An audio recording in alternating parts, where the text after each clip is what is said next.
Mluvila jsem s tichem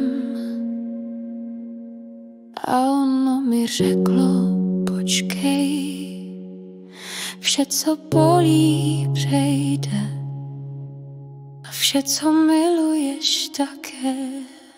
Ale ty, kdo si mezi tím, můžeš zůstat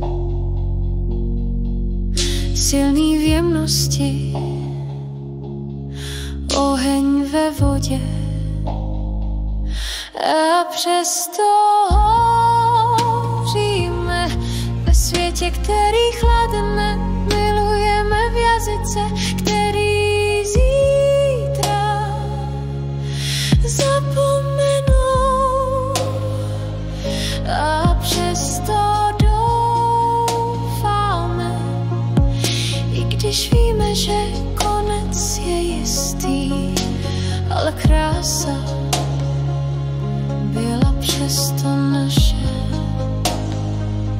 Trpělivost není slabost, je to síla čekat, aniž by se vzdal. Vášeň není ztráta klidu, je to klid, co si dovolil hořet. Láska není jistota, je to rozhodnutí znovu a znovu.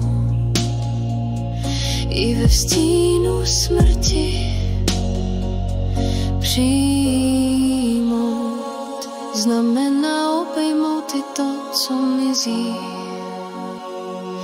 Znát konec a přesto psát báseň, vědět, že prach čeká, přesto dýchat srdcem a přesto hoříme tiše bez nároku na trvání. V očích slzy, v hrudi mír, v prstech popel, na rtech život. Jestli přijde smrt a ona přijde pak, ať nás najde v lásce,